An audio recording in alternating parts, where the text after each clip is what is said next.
Do you have to automatically make it go live? It's set up to automatically go to the So- write it and start it whenever you want. Just wait for that one guy to get set up. Get ready.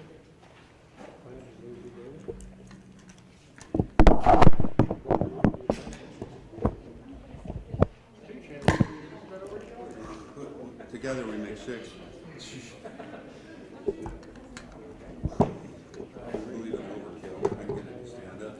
There's some gaffer's tape in the back behind the podium if you want it. There's some gaffer's tape behind the podium if you want it. I think it'll work that way. Thanks, Joe. Nobody in this region ever hears the first time you say something. Cyrus? Everybody good? Yes, sir. Let's talk to them. Now, is that live or is that just preview? Okay, so we're streaming now.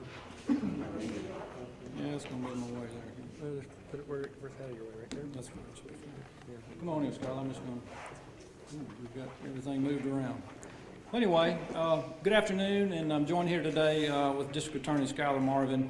And I want to address something with you today that's very important to me and let you know a few things that simply, just disgust me to no end. You're going to see about a 3.5-minute expose up here on the slide, on the film, on the projector here in just a moment. There's a story about Channel 12 back on the 22nd of April. Key it up if you would. It's about 3.5 minutes long. I just ask you to watch it.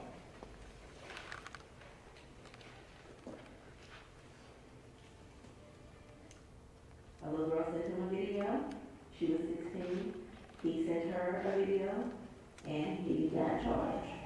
A local mother says it just doesn't add up. She's talking about the arrest of her 17-year-old son who's facing serious criminal charges for allegedly sending sexually inappropriate texts to a teen girl at Parkway High School. The sheriff's office is making no apologies about why they charged him. Good evening, thanks for watching KSLA News Pro 6. I'm Doug Martin. Dominique is on assignment tonight. Sexting is the sharing of nude or sexually explicit photos or messages. Research shows sexting incidents are on the rise. Well, KSLA News Pro Jeff Farrell is in the York Center with more on consequences of teen sexting and how it's playing out for real right here at home. Jeff? That's right. Now, from what we understand, recent studies show 1 in 4 teenagers admit to sexting. Some even describe teen sexting as a, quote, perfect storm of technology and hormones. And the legal consequences can be catastrophic for the teenage suspects. We found one such case in South Bossier City. These are some pictures from Ramsey. This is the kind of photo that 17-year-old LeVar Allen is used to seeing of himself as a 3-sport athlete at Parkway High School in Bossier City. But this is the photo that now defines his legal jeopardy after admitting to sexting with a fellow student. A video of a young lady, one of the, and obscene act to herself, and then he sent one doing the same thing. That led to charges against Gallen of contributing to the delinquency of juveniles and possession of child pornography because the girl was 16 years of age, a minor. Chastity Washington says that for her it feels like her son is being made an example of, and she claims to know why. Because, she says, he's black, and it was a white girl that he was reportedly sexting with. I think because she's white, the parents got upset that she's been doing what she's been doing. But Bossier Sheriff spokesman, Lieutenant Bill Davis, bristled at the notion that race played any role in this case. I have nothing to say about that. It doesn't matter what your race, what your religion, what your ethnicity. Don't do child pornography, plain and simple. Davis reminded us about a news conference the Bossier Sheriff's Office held a little more than 2 years ago about a sexting case involving several teenagers then, and the public awareness campaign that followed. We had our detectives go to every high school and every middle school here in Bossier Parish and talk to all of the students about the consequences of not only sexting, but how it can lead into child pornography. And Bossier DA Skylar Marvin told us that he's dealt with several teen sexting cases in recent years, but says they rarely go to trial and typically end in a plea deal. Everyone with the exchange, you know what I mean? Son is now out on $15,000 bond and is back attending Parkway High School. This single mother of 3 expects to spend about $4,000 on legal expenses on her son's charges. She meets with an attorney on Monday. In the Olympic Center, Jeff Farrell, KSLA. After seeing this, I had no choice but to do this today and set the record straight.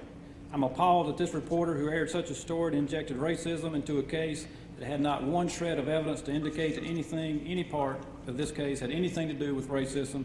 It did not. This is nonsense.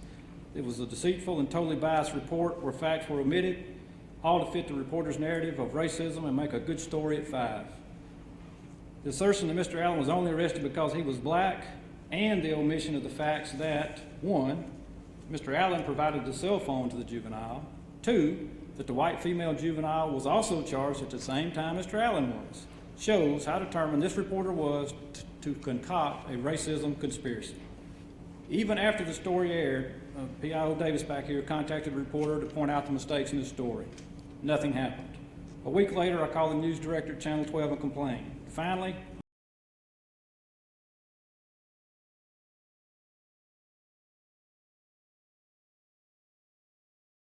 doing anything to call attention to the story. Who's going to reread an article you've already read? Nobody. This appeared as only an attempt to appease us, but not to correct their fabricated narrative. Once again, a very deceitful practice by the part of Channel 12.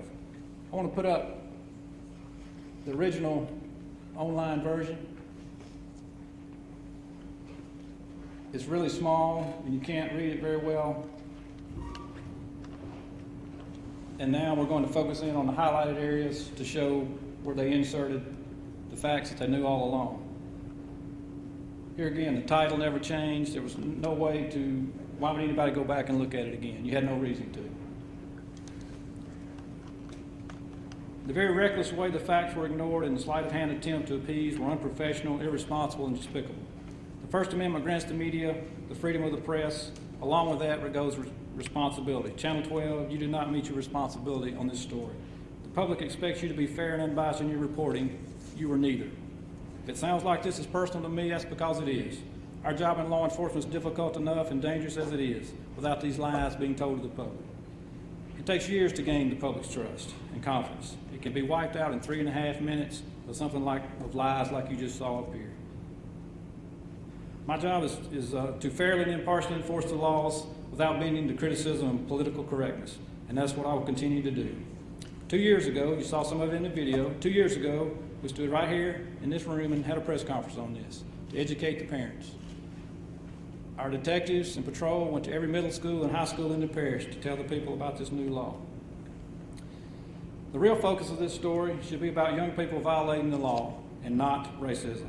I call on Channel 12 and all media to focus on the real issue here. To all the non-racists out there who have been sending me these racist threatening emails, now that you have the facts, I would hope that you would channel all that energy and concern into helping me enforce the law and protect our children from those who would exploit them. As a result of our continuing investigation into the lewd and X-rated videos on Mr. Allen's phone, he is now being charged with production of child porn, possession of child porn, and contributing to the delinquency of a minor. A 16-year-old female has also been charged with sexting. Let me repeat that for Channel 12. She was charged. Any questions? You said you've received racist emails, or have people been calling and emailing you with concerns about this story? We have had non-racist people sending racist emails to our department. That's correct. What are they saying in those emails? There's Just a message. websites and all types of threatening, labeling us as racist. Was that primarily after this local story? Because I know that there's been some national. It's I don't know, it's like wildfire now, but it's been going on for what, be 2 weeks tomorrow, I believe, since the story originally ran. You say they're non-racist people sending racist? Add it up. Have there been any threats against yourself or officers in this country? Not on my life, but threats, yes. And I'm sorry, I've been a little out of the loop lately. So was Go there ahead. a press release about Allen's arrest? No, there was not. And we've had 2 similar cases involving juveniles, just almost exactly like this over the last 2.5 years that this law has been in effect, and we did not do news releases on either one of those 2 either. Now, did the perpetrator say this was not about race and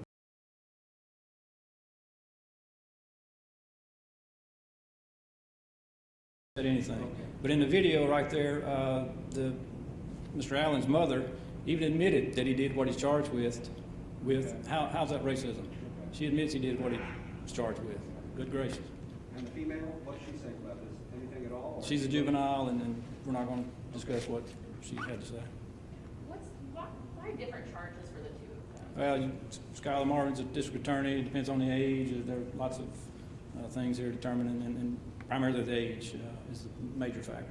And did you say that the suspect gave the girl a phone? Or That's he- correct. In the first case. I'm not sure all the facts in the second case, but in the first case, he provided her with a phone. There is a race component to this because they are different races, whether or not that is. That's not racism. No, I didn't say that. You didn't understand me. There is a race component to this because they are of different races. You didn't understand me. That's not racism. Okay. No, it's not, but there is the fact that they are different skin colors and they are different races. This story totally misportrayed and is a despicable excuse for journalism, in my view.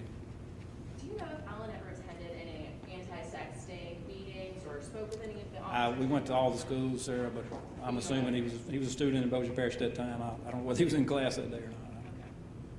But the issue here is protecting the kids. It has nothing to do with racism. It's Does the ridiculous. sheriff's office continue to hold these talks to the students in Bossier Parish? Well, I would hope the parents would step up, frankly. We're pretty busy in law enforcement with all we do, and no, sir, we have not been back to the schools, but we certainly encourage parents to, don't just let the law dictate what you do with your children, supervise them.